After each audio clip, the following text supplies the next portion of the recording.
దేవుని స్తోత్రం. మీ అందరికీ నా వందనాలు. మీరందరూ బాగున్నారని అనుకుంటున్నాను. ప్రతి వారం కూడా ఈ రీతిగా మనం వాక్యం ధ్యానించుకోవడం ఎంతో ఆశీర్వాదకరం. మొదటగా నేను వాక్యం చదువుకున్న తర్వాత ఒక పాట పాడి వాక్యంలోకి వెళ్దాం. మత్తయి సువార్త 21వ అధ్యాయం 18 నుంచి కొన్ని వచనాలు చదువుకుందాం. ఉదయమందు పట్టణమునకు మరలా వెళ్ళుచుండగా ఆయన ఆకలిగొనెను. అప్పుడు త్రోవ పక్కన ఉన్న ఒక అంజూరపు చెట్టును చూచి దాని యొద్దకు రాగా దాని యందు ఆకులు తప్ప మరేమీ కనబడలేదు గనుక దానిని చూచి ఇక మీదట ఎన్నటికీ నీవు కాపు కాయకుందుగాక అని చెప్పాను. తక్షణమే ఆ అంజూరపు చెట్టు ఎండిపోయాను. శిష్యులు అది చూచి ఆశ్చర్యపడి అంజూరపు చెట్టు ఎంత త్వరగా ఎండిపోయిందని చెప్పుకొండ్రు. అందుకు యేసు, మీరు విశ్వాసము కలిగి సందేహపడకుండా ఎడల ఈ అంజూరపు చెట్టునకు జరిగిన దానిని చేయుట మాత్రమే కాదు, ఈ కొండను చూచి నీవు ఎత్తబడి సముద్రములో పడవేయబడుదువుగాక అని చెప్పిన ఎడల అలాగూ జరుగునని మీతో నిశ్చయముగా చెప్తున్నాను. దేవుని స్తోత్రం. చిన్న ప్రార్థన చేస్తున్నాను. మమ్మల్ని మిక్కిలిగా ప్రేమించుచున్న మా పరిశుద్ధ పరలోక తండ్రి, మీ పరిశుద్ధ పాదాలకు స్తుతి స్తోత్రం చెల్లిస్తున్నాం నాయన. తండ్రి, నా ప్రభా, ఈ సమయంలో నా తండ్రి మీ కొద్ది వాక్యం ధ్యానించిన ఇంటుండగా తండ్రి, అలనాడు నాయన అంజూరపు చెట్టును చూచి అది ఫలాలు లేనందుకు నాయన దాన్ని శపించినావు తండ్రి. ఆ సందర్భంలో ప్రభా ఆ రీతిగా ఎందుకు జరిగిందని నాయన మేము ధ్యానించుకొని చుట్టుండగా తండ్రి, నాలో నీవుండి అయ్యా నాయన అందరికీ కావలసినటువంటి వర్తమానం మీరు అనుగ్రహించమని ప్రార్థిస్తున్నాం తండ్రి. నాయన వినే చెవులు మాకు అనుగ్రహించండి, గ్రహించే హృదయం మాకు అనుగ్రహించండి తండ్రి. నాయన అయ్యా వాక్యంలో మీరుండి నాయన ఈ వాక్యం ద్వారా మీ నామానికి మహిమ తెచ్చుకోమని యేసయ్య పరిశుద్ధ నామం బట్టి ప్రార్థించి వేడుకుంటున్నాను తండ్రి. ఆమేన్. చిన్న పాట పాడుతున్నాను.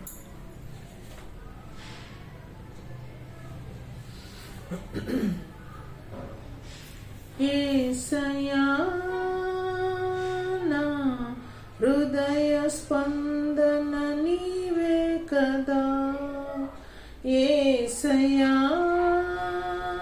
నా హృదయ స్పందన నీవే కదా, విశ్వమంత నీ నామము గణనీయము, విశ్వమంత నీ నామము గణనీయము, యేసయ్యా నా హృదయ స్పందన నీవే కదా, నీవు కనిపించని రోజున ఒక క్షణముక యుగముగా మారెనే, నీవు కనిపించని రోజున ఒక క్షణముక యుగముగా మారెనే, నీవు నడిపించిన రోజున యుగ యుగాల తలపు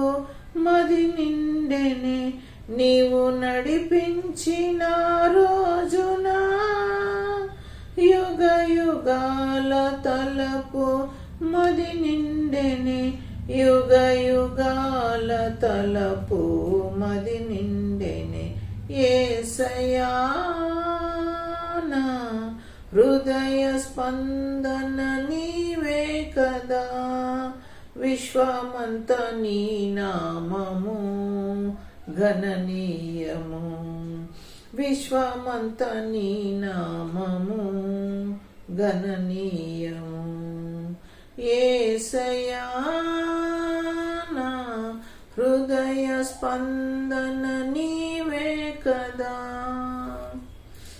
దేవునికి స్తోత్రం.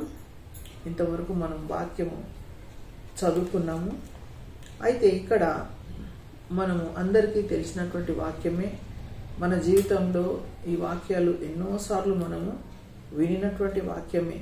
కానీ దేవుడు ఒక్కొక్కరి ప్రసంగం ద్వారా ఒక్కొక్క మర్మాలతో దేవుడు మనతో మాట్లాడుతూ ఉంటాడు. కనుక మనము ఇది తెలిసిన వాక్యమే కదా అని మనం ఎప్పుడు కూడా అనుకోనకూడదు. అయితే ఇక్కడ మనకు వాక్యం ఏం సెలవిస్తుందంటే, ఉదయమందు పట్టణమునకు మరలా వెళ్ళుచుండగా ఆయన ఆకలిగొనెను. అయితే అక్కడ మరి యేసుప్రభు తన శిష్యులతో వెళ్తూ ఉన్నాడు. వెళ్తున్న సమయంలో యేసుప్రభుకి ఆకలైంది. మరి యేసుప్రభు దేవుడే కదా, ఎందుకు ఆకలైంది? ఆయన పూర్తిగా మానవుడు, పూర్తిగా దేవుడు. ఆయన యేసుప్రభు ఎవరన్నా అడిగితే, నువ్వెవరని అడిగితే అప్పుడు యేసుప్రభు ఏం చెప్పిండు? నేను దేవుని కుమారుడు అని చెప్పిండు. అయితే ఆయన పూర్తిగా మానవుడు, పూర్తిగా దేవుడు. ఎందుకు మానవునిగా వచ్చాడు అని అంటే, మనకు విడుదల కలగడానికి ఆయన నరవతారిగా ఈ లోకానికి వచ్చాడు అనేది మనకు తెలిసిన విషయమే. అయితే ఇక్కడ మరి శిష్యులతోటి వెళ్తూ ఉంటాడు. ఆయన వెళ్తున్న సమయంలో ఒక అంజూరపు చెట్టు ఆయన ఒక ప్రక్కన ఉండడం చూస్తాడు అనమాట. అప్పుడు త్రోవ ప్రక్కన ఉన్న ఒక అంజూరపు చెట్టును చూచి దాని యొద్దకు రాగా దాని యందు ఆకులు తప్ప మరేమీ కనబడలేదు కనుక దానిని చూచి, ఇక మీదట ఎన్నటికి నీవు కాపు కాయకుందువుగా కానీ చెప్పాను. అయితే అక్కడ ఆ త్రోవ ప్రక్కన వెళ్తున్నప్పుడు ఆ ప్రక్కన చెట్టు కనిపించింది. ఏ చెట్టు అది? అంజూరపు చెట్టు. అయితే అంజూరపు చెట్టు దాని ఫలాలు ఎప్పుడు వస్తాయంటే ఏప్రిల్ నుంచి జూన్ వరకు. అయితే ఏప్రిల్లో స్టార్ట్ అవుతుంది అనమాట. స్టార్ట్ అవుతుంది కానీ అప్పుడే ఇంకా కాయలు రావు. అయితే ఒక్కొక్కసారి కాయలు కొన్ని వస్తాయి కానీ పూర్తిగా అది పండుగ కాదన్నమాట. అయితే జూన్ వరకు ఏమవుతుందంటే దానికి ఫలాలు ఫుల్గా వస్తాయి. అయితే మరి ఇది అంజూరపు చెట్టు అంజూరపు కాయలు ఇచ్చేటటువంటి సమయము కాదు. కానటువంటి సమయంలో యేసుప్రభు ఏం చేసిండు? ఆకలిగా ఉన్నాడు. ఆకలిగా ఉన్నప్పుడు ఆ చెట్టును చూసినప్పుడు అక్కడ ఒక్క ఫలం కూడా ఆయనకు కనబడలేదు. కనబడకపోయేసరికి యేసుప్రభు ఏం చేసిండు? ఇక మీదట ఎన్నటికీ నువ్వు కాయలు కాయకుందువుగా అనేసి శాపం పెట్టిండు అనమాట. అయితే మరి శాపం ఎందుకు పెట్టాల్సి వచ్చింది? ఎందుకు పెట్టిండు దేవుడు? అది ఆయన ఫాల్టా? అది ఎవరి ఫాల్టు? అది చెట్టు ఫాల్టా? మరి అది యేసుప్రభు ఫాల్టా? ఎవరిది అది తప్పు? అయితే ఇక్కడ దేవుడైన వానికి తెలియదా? అంటే ఈ యొక్క అంజూరపు చెట్టు సమయం కాని సమయంలో దేవుడు వచ్చి దాన్ని శపించడం ఇది న్యాయమేనా అని ఎవరన్నా ఆలోచన చేస్తూ ఉండొచ్చు. కానీ ఇక్కడ దేవుడు ఒక మనకు ఉపమానం చెప్పడానికి ఆ రీతిగా అక్కడ జరిగించిండు అనమాట. అంటే ఆయన కోపానికి కూడా ఒక అర్థం అనేది ఉంటుంది. ఎందుకు కోపడ్డాడు అని అంటే అది తర్వాత మనం వాక్యంలో వద్దాము, అప్పుడు మనకు అర్థమవుతుంది. అయితే ఇక్కడ మరి మనము చూసుకున్నట్లయితే ఆ చెట్టును చూసి యేసుప్రభు ఏమన్నాడు? ఎప్పటికీ కూడా నువ్వు కాయలు కాయకుందుగా కానీ వెంటనే అదేమైపోయింది? అంజూరపు చెట్టు ఎండిపోయింది అనమాట. ఎండిపోయిన తర్వాత అప్పుడు శిష్యులు చూచి ఏమైంది? ఆశ్చర్యపడి అంజూరపు చెట్టు ఎంత త్వరగా ఎండిపోయిందని చెప్పుకునేది. అయితే వాళ్ళందరూ చూసి ఏమనుకున్నారంటే, అది ఎంత త్వరగా ఎండిపోయింది, ఎంత ఆశ్చర్యము. ఇంకా అది అంటే అది ముందు ఎట్లా కనిపించింది? ఆ అంజూరపు చెట్టు మనకు ఎట్లా కనిపిస్తుంది అంటే ఆకులు ఉన్నాయి, మొత్తం ఆ చెట్టుకు ఏమున్నాయి? ఆకులు పచ్చగా ఉన్నాయి. అయితే దాని లోపల ఏమైనా కాయలు ఉంటాయేమో అని యేసుప్రభు ఏం చేసిండంటే వెతికిండు అనమాట. లోపల ఏమైనా కాయలు ఉన్నాయేమో అని చూస్తే ఒక్క కాయ కూడా అక్కడ కనబడలేదు. అయితే ఇప్పుడు మనము ఇది యెరూషలేము అంటే దేవాలయం, ఒక సంఘము లేకుంటే ఒక వ్యక్తికి కూడా సూచనగా ఉంది. అంటే పైకి మాత్రం ఎట్లా ఉంటారంటే చాలా భక్తి పరులులాగా ఉంటారు.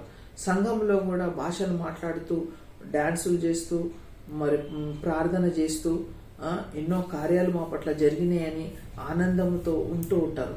కానీ వాళ్ళ లోపల ఏమి లేవు, వాళ్ళ ద్వారా ఏమి యేసుప్రభుకు కలగడం లేదంటే ఫలాలు లేని జీవితం వాళ్ళు జీవిస్తూ ఉన్నారనమాట. అయితే ఇక్కడ మరి ఆ చెట్టును చూసినట్లయితే అది ఎట్లా ఉన్నది? ఆకులు మాత్రమే ఉన్నది, ఆకులు మాత్రమే ఉన్న పండ్లు మాత్రము అసలు మనం వెతికినా దొరకలేదన్నమాట. అయితే అక్కడ మరి మనము దాని అర్థం ఏంటిదంటే యేసుప్రభు ఏమన్నాడంటే అక్కడ ఎండిపో అని ఎందుకు చెప్పిండంటే ఈ చెట్టు కాయ ఏమంటారు ఫలాలు పండించాలి, అసలు చూస్తే పండించాలి. అది మా మానవులకు ఒక ఆత్మకు మరి సూచనగా తెలుస్తుంది అనమాట. అంటే మనము సమయం కాని సమయంలో కూడా ఫలిస్తూనే ఉండాలి ఎప్పుడు కూడా. మరి వాక్యం వింటూ వాక్యంలో మరి మనము అది లోతుగా పోయి దాన్ని అనుభవంలోకి చూస్తూ ప్రార్థన చేస్తూ మనం ఏం కావాలా? దేవునికి ఫలించే వృక్షంలాగా మనం ఉండాలి. అయితే ఫలించే వృక్షంలాగా ఇక్కడ అది కనబడలేదు. అయితే అది ఎప్పుడు కనిపిస్తుంది? ఏప్రిల్ నుంచి జూన్ వరకు కాయలు వస్తాయి. కొన్నిసార్లు ఏమవుతుంది అంటే కాయలు వస్తాయి కానీ అది మొత్తము అది ఫ్రూట్ఫుల్ కాదనమాట, అంటే పెద్ద కాయలు కావు. జూన్ వరకు అప్పుడు నిండుగా వస్తుంది. అయితే ఇక్కడ మరి ప్రభు ఏం చెప్తున్నాడంటే ఆ కోపానికి అర్థం ఏంటిదంటే వీళ్ళు రిలీజన్లో ఉన్నారు. ఎంతోమంది యూదులు, అలనాడు యూదులు ఎవరు సద్దుకాయులు వీళ్ళందరూ కూడా ఉంటారు కదా, పరిసయ్యులు, వీళ్ళందరూ వాళ్ళు పైకి మాత్రము భక్తి గలవారిగా ప్రభుకి కనిపిస్తున్నారు అనమాట. పైకి భక్తి గలవారి అంటే ఈ చెట్టు ఎట్లయితే ఆకర్షణీయంగా మరి ఆకులు చాలా పచ్చగా ఉన్నట్టుగా వాళ్ళు కనిపిస్తున్నారు, కానీ లోపల వాళ్ళకు ఫలాలు లేవు. It is a religion without having substance అన్నమాట. రిలీజన్ వితౌట్ సబ్స్టెన్స్ అంటే రిలీజన్లో ఉన్నారు కానీ వాళ్ళు ఏం చేస్తున్నారో వాళ్ళకు తెలియదు. చాలా మంది అన్యులు కూడా ఏం చేస్తుంటారంటే వాళ్ళు ఎన్నో పండుగలు చేస్తుంటారు. ఎవ్రీ ఇయర్ నెలకు ఎన్నో పండుగలు వాళ్ళు చేస్తూ ఉంటారు. పలానా పండుగ మీరు ఎందుకు చేస్తారు, ఎందుకు ఆచరిస్తారు అని మనం అడిగినట్లయితే వాళ్ళు ఏమంటారంటే ఏమో మా పెద్దవాళ్ళు చేశారు కాబట్టి వాళ్ళను మేము ఫాలో అవుతున్నాము, వాళ్ళని చూసి మేము చేస్తున్నాము. అదేంటిది ఆ పండుగ, దాని అర్థం ఏంటిది, మీరు ఇవన్నీ ఎందుకు ఇట్లా చేస్తున్నారు అని అంటే అది తెలియదు. అంటే it's a religion without the substance. అంటే ఇప్పుడు మనం కూడా ఏదైనా మొక్కుబడి ఉంటుంది, మొక్కుబడి ఉంటే కూడా ఏం చేస్తారు, అక్కడ మొక్కుబడికి కావాల్సినవి అన్నీ కూడా అమర్చుతారు అనమాట. అన్నీ తెచ్చిస్తారు, అక్కడ పూజారి దగ్గర అన్నీ తెచ్చిస్తారు. కానీ వాళ్ళ హృదయం ఎట్లా ఉంటుంది, చేయమన్నారు కనుక మేము చేస్తున్నాం, మీరు పలాంది ఇవ్వము అని అంటే మేము అవి ఇస్తున్నాం, అంత మటుకే. కానీ హృదయం మాత్రం ఎక్కడుంటుంది, అది చాలా దూరం ఉంటుంది అనమాట. అయితే ఇప్పుడు మరి దేవుడు ఏమంటున్నాడు, ఒక దగ్గర మనం చూద్దాం. మత్తయి సువార్త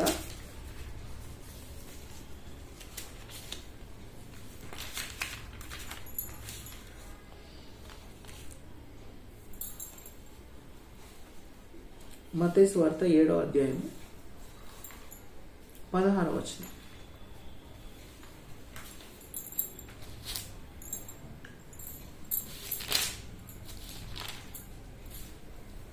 ఏడు 16లో ఏమంటుందంటే వారి ఫలముల వలన మీరు వారిని తెలుసుకుందురు. అంటే వారి ఫలముల వలన మీరు వారిని తెలుసుకుందురు అంటే ఇప్పుడు కొంతమంది ఏం చేస్తారంటే వాళ్ళ క్రియలు బాగుండవు. ఇప్పుడు ఇద్దరు వ్యక్తులు ఉంటారు, ఆ ఇద్దరు వ్యక్తులు ఎట్లా ఉంటారంటే ఒకళ్ళేమో ఇప్పుడు మనం ఎగ్జాంపుల్ ఎవరు మన కయ్యూను హేబేలు చూద్దాం. ఆదికాండంలో కయ్యూను హేబేలు. అయితే ఈ కయ్యూను ఏం చేస్తాడు, దేవునికి ఇష్టం లేనటువంటి దాన్ని ఏమంటారు బలిని తీసుకొస్తాడు, ఇష్టం లేనటువంటిది తీసుకొస్తాడు.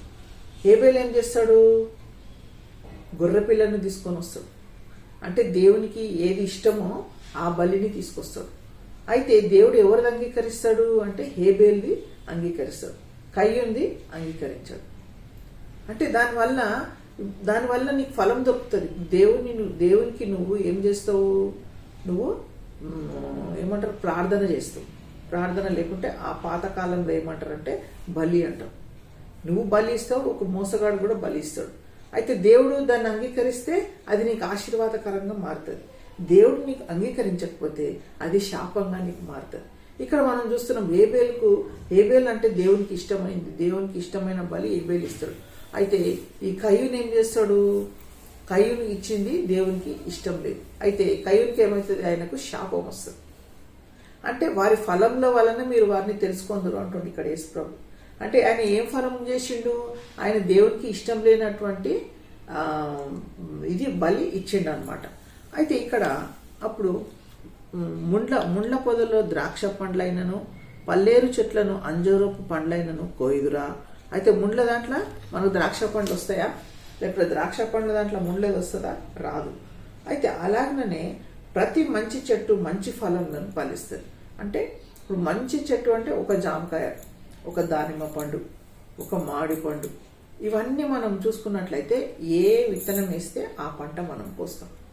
అయితే ఇప్పుడు ఏ పండు ఉంటే ఆ పండుకు మన ఆ ఫలమే మనకు దొరుకుతుంది, ఆ ఫలం మనకు వస్తుంది అనమాట. అయితే పనికిమాలిన చెట్టు కాని ఫలములు ఫలించును. అంటే పనికిమాలిన చెట్టు ఉంది. ఇప్పుడు మనం త్రోవలో పోతుంటాం, ఇప్పుడు మన బస్సులో కానీ ట్రైన్లో కానీ వెళ్తుంటే అన్నీ పనికిరాని చెట్లు ఎన్నో ఉంటాయి. అవి పనికొచ్చేటిగా దానికి కొన్ని చెట్లకు కాయలు వస్తుంటాయి, పువ్వులు వస్తుంటాయి, అవన్నీ కూడా అన్వాంటెడ్ అనమాట. అయితే ఇక్కడ కాని ఫలములు అది ఫలిస్తుంది. మంచి చెట్టు కాని ఫలములు ఫలింపనేరదు. అంటే మంచి చెట్టు అంటే నువ్వు మంచి విత్తనం వేస్తే నీకు మంచి ఫలము వస్తుంది. ఇంకేమంటుండు, పనికిమాలిన చెట్టు మంచి ఫలములు ఫలింపనేరదు. పనికిమాలి అక్కడ అదే పెరుగుతుంది ఒక్కొక్కసారి, అది మనకు పనికిరాదన్నమాట. అయితే మంచి ఫలములు ఫలింపని ప్రతి చెట్టు నరకబడి అగ్నిలో వేయబడును. మంచి ఫలములు ఫలింపని. అయితే ఇక్కడ ఈ అంజూరపు చెట్టు ఒక మంచి ఫలం ఫలించలేదు, ఒక చెడ్డ ఫలం ఫలించలేదు. అసలు ఫలాలే లేవు. అంటే దేవుడు ఏ సమయం మన దగ్గరికి రావచ్చు, ఏ సమయం మన దగ్గరకు వచ్చి రక్షణ పొందిన తర్వాత నువ్వు ఏ రీతిగా ఉన్నావు, నువ్వు ఫలించే మరి మారు మనసుకు తగిన ఫలం నువ్వు ఫలిస్తున్నావా? రక్షణ పొందిన తర్వాత నీ జీవితం ఎట్లా ఉంది, నీ సమయం ఎట్లా గడుపుతున్నావు, నువ్వు మరి దేవుని దగ్గర ప్రార్థన ఎంతసేపు ప్రార్థన చేస్తున్నావు, దేవుని జవాబు వచ్చే వరకు నువ్వు ప్రార్థిస్తున్నావా, మరి నీ యొక్క జీవితాన్ని దేవునికి సమర్పించినావా, దేవునికి ఇష్టమైన పనులు నువ్వు చేస్తూ మరి దేవునికి నువ్వు ఏమైనా ఫలాలు ఫలిస్తున్నావా, అది మనం జ్ఞాపకం చేసుకోవాలి. అంటే అంజూరపు చెట్లు అంటే మనం పైకి ఆకులు బాగున్నాయి ఆ చెట్టుకి, కానీ అది ఫలాలు లేదుగా ఉంది. మనం కూడా మంచిగా తయారవుతాం, మంచిగా అన్ని బైబిల్ ఉంటుంది, మనకు దశమ భాగం ఇస్తాము, ప్రార్థన చేస్తాము, ప్రేయర్ మీటింగ్స్కి వెళ్తాము, అన్నీ చేస్తుంటాం, కానీ దేవునితో నీకు సహవాసము ఏ రకంగా ఉంది, దేవుని దృష్టిలో నువ్వు ఫలాలు ఫలిస్తున్నావా, ఫలించడం లేదా? ఒకవేళ నువ్వు ఫలించనట్లయితే అప్పుడు దేవుడు ఏమంటాడు, నువ్వు ఎండిపోవాలా అంటాడు. నిన్ను శపిస్తున్నాడు అనమాట. అంటే అంజూరపు చెట్టును శపిస్తున్నాడు అనమాట. నువ్వు ఏమైతే నువ్వు ఎండిపోవాలి. ఎందుకు ఎండిపోవాలంటుండ ఆయన? ఎండిపోతే నరకంలో వేస్తారు. ఎండిపోతే ఎక్కడ వేస్తారు? కట్టెలన్నీ, ఎండిపోయిన కట్టెలన్నీ నరకంలో వేయబడతాయి. కాబట్టి మనకు ఏం తీర్పు తీర్చింది దేవుడు? ఒకవేళ నువ్వు ఫలాలు ఫలించినట్లయితే, నువ్వు మామూలుగా రక్షణ పొందడం, అందరూ అనుకుంటే రక్షణ పొందడం చాలు, లేక మనకి ఇంతకన్నా మంచిది ఏముంటుంది అని మనం అనుకుంటాం. కానీ మనం ఫలించాలి. మారు మనసుకు తగిన ఫలం మనం ఫలించినట్లయితే అది దేవునికి అయిష్టంగా మనం ఉంటాం. ఒక దైవజనుడు మాకు తెలిసినటువంటి ఆయన ఎప్పుడు వాక్యం చెప్తుంటాడు, గడగడ చెప్తుంటాడు, అంతటా సువార్త ప్రకటిస్తాడు. కుటుంబంలో ఎంతో ఇదిగా ఉంటాడు, మరి బంధువులతో ఉంటాడు, అన్నీ మంచిగా ఉన్నాయి. అయితే ఒకసారి దేవుడు ఏం మాట్లాడుతుండంటే ఆ దైవజనుని విషయంలో, పలానా దగ్గర ఆయన వాక్యం చెప్తున్నాడు అని అంటే, నేను అక్కడికి వెళ్ళను, ఆయన వాక్యం చెప్పే దగ్గర నేను ఉండను అని దేవుడు మాట్లాడుతున్నాడు. అంటే ఆయన చెప్పే వాక్యము దేవునికి ఇష్టం లేదు. ఆయన ఎట్లున్నాడు? ఆకులు ఎట్లయితే ఉన్నాయో, అంజూరపు చెట్టు ఆకులు ఎట్లయితే ఉన్నాయో అట్లనే ఈయన కూడా పైకి చాలా సౌందర్యంగా ఉన్నాడు, చాలా అందంగా ఉన్నాడు. కానీ ఆయన ఫలాలు ఫలిస్తున్నాడు అంటే ఫలాలు ఫలించడం లేదు. కాబట్టి మనం దేవుని దృష్టిలో ఎట్లున్నాం చూడండి. కీర్తనలు 1వ అధ్యాయం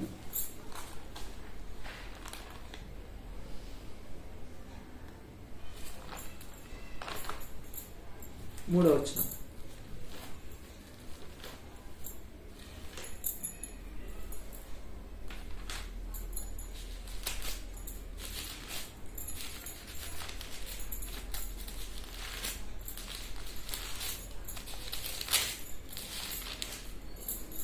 మొదటి అధ్యాయం 3వ వచనం. అతడు నీటి కాలువల యోరను నాటబడినదై ఆకువాడక తన కాలమందు ఫలమిచ్చు చెట్టు వలె ఉండును. అతడు చేయనదంతయు సఫలమగును. చూడండి ఇక్కడ మరి దేవుని వాక్యం మనకేం సెలవిస్తుందంటే, అతడు నీటి కాలువల యోరను అంటే కాలువల దగ్గర మరి నాటబడినటువంటి ఆ యొక్క కొమ్మ, అది ఎట్లా ఉంటుంది? ఎంత చక్కగా ఉంటుంది అది నాటబడినది. ఆకు, అది దాని ఆకు వాడిపోదు. ఆకు వాడక తన కాలమందు ఎట్లుంటది? ఫలమిచ్చు చెట్టు వలె ఉండును. అతడు అప్పుడు ఎప్పుడైతే మనం ఫలమిచ్చు చెట్టు వలె మనం ఉంటామో, మనం చేసేదంతా కూడా దేవుడు సఫలపరుస్తుంటాడు, దేవుడు మనతో మాట్లాడుతుంటాడు. చాలామందికి దేవుని భయం ఉండదు. దేవుని భయం ఉండదు. ఇప్పుడు ఒక వాక్యం మనం చూసుకున్నాము, మత్తయి సువార్త 28వ అధ్యాయము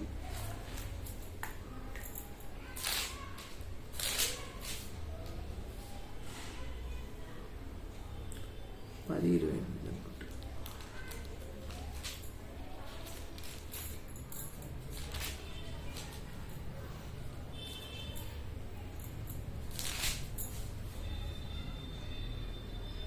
మరియు మత్తయి సువార్త 10:28 మరియు ఆత్మను చంపనేరక దేహాన్నే చంపువారికి భయపడకుడి గాని ఆత్మను దేహమును కూడా నరకంలో నశింపజేయగలవానికి మిక్కిలి భయపడుడి.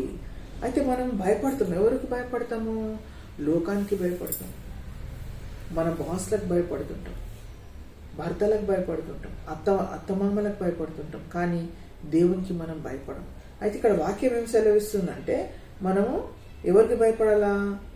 ఆత్మను చంపనేరక దేహంనే. అంటే వాళ్ళు ఏం చేస్తారు? ఒకవేళ మనము భయపడకుంటే వాళ్ళు మన శరీరాన్ని నలగొడతారు, మనల్ని కొడతారు, మనల్ని మాటలు అంటారు. అయితే శరీరాన్ని నలగొట్టడానికి మీరు భయపడొద్దు, కానీ శరీరంను ఆత్మను నరకంలో నశింపజేయగలవానికి మిక్కిలి భయపడుడి అంటాడు. అంటే మరి మన శరీరమే కాదు, ఆత్మను కూడా నరకంలో వేసేవానికి మనము మిక్కిలి భయపడాలి. అంటే ఎవరు చేస్తారు ఆ పని దేవుడే మనకు చేస్తాడు. కాబట్టి మనం ఎవరికి భయపడాలా? దేవునికి భయపడి మనము ఆకు వాడక మనము ఫలమిచ్చు చెట్టు వలె నీటి యోరనంటే పరిశుద్ధాత్మలో, అంటే మనం ఎప్పుడు ప్రార్థనలో ఉన్నట్లయితే నీటి యోరను నాటబడిన చెట్టు ఆకు వాడక అట్లా ఉన్నట్లయితే మనము మంచి ఫలాలు ఫలిస్తాము. తర్వాత ఇంకేమంటుండు, మనం చేసేదంతా కూడా ఏమవుతుందంటే అక్కడ ఫ్రూట్ఫుల్ అవుతుంది అనమాట. అంటే మనకు ఫలాలు మనకు వస్తాయి అన్నమాట. అది అయితే ఇంకొక మాట చూసి మనం ముగించుకుందాము.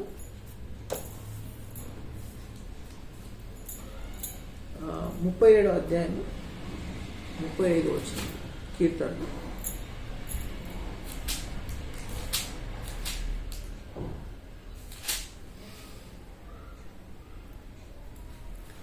భక్తిహీనుడు ఎంతో ప్రబలియుండుట నేను చూచి ఇంటిని, అది మొలచిన చోటనే విస్తరించిన చెట్టు వలె వాడు వర్ధిల్లి ఉండెను.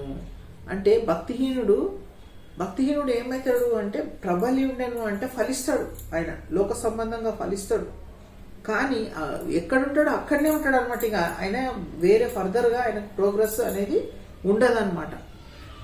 ఏమంటుండో, అది మొలచిన చోటనే విస్తరించిన చెట్టు వలె వాడు వర్ధిల్లి. అంటే ఇప్పుడు చెట్టు విస్తరిస్తుంటుంది, కొంచెం అట్లా అంతే చెట్టు విస్తరిస్తుంది. అయితే నువ్వు దేవుల్లో ఉండి ఫలించినట్లయితే నువ్వు లోకమంతా నువ్వు విస్తరిస్తావు, వ్యాపిస్తావు. మరి లెబానోను వృక్షం వల్ల నువ్వు ఏమైతావు? చాలా దూరం వెళ్ళిపోతావు అనమాట. అంటే పైకి దేవుడు నిన్ను తీసుకొని వెళ్ళడానికి అవకాశం ఉందన్నమాట. ఇంకొక మాట మనం చూసుకుంటాం, కానీ ఇక మనకు సమయం అయిపోయింది. అయితే ఇక్కడ మరి మనము ఈ అంజూర చెట్టును ఒకసారి జ్ఞాపకం చేసుకోవాలా. దానిలాగా మనం ఉన్నామా ఈ రోజున? మన హృదయం ఎట్లా ఉన్నది అంటే మనము దేవునితో మాట్లాడే అనుభవం మనకుందా? దేవుడు మనల్ని సరిచేస్తున్నాడా? లేకుంటే మనం వాక్యం విన్నప్పుడు మనం ఆ వాక్యానుసారంగా మనం జీవిస్తున్నామా? మనల్ని మనం పరీక్ష చేసుకుంటున్నామా? ఒకవేళ ఆ రీతిగా పరీక్ష చేసుకోనకపోతే మనం ఎత్తబడే గుంపులో ఉండం.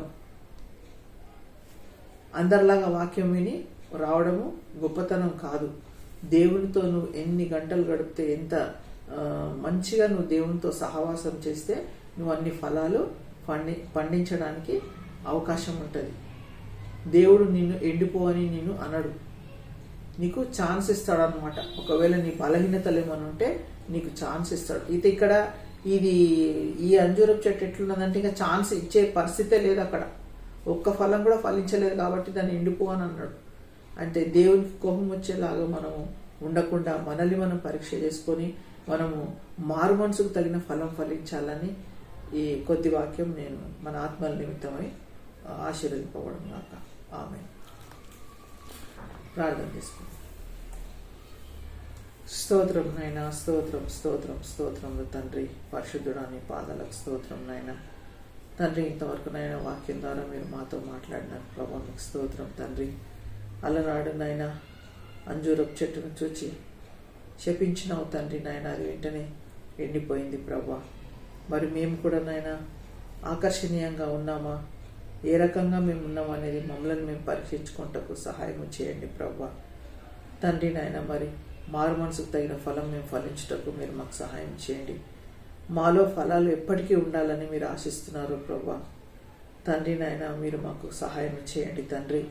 నీతో నడుచుట, నీతో సహవాసం చేయుట, నీతో మాట్లాడటం మాకు నేర్పించండి తండ్రి నాయన. నీకు కోపం వచ్చే విధంగా మేము ఉండకుండా నాయన అయ్యా, నిన్ను సంతోషపరిచే బిడ్డలుగా మేము ఉండటకు మాకు సహాయం చేయండి తండ్రి నాయన.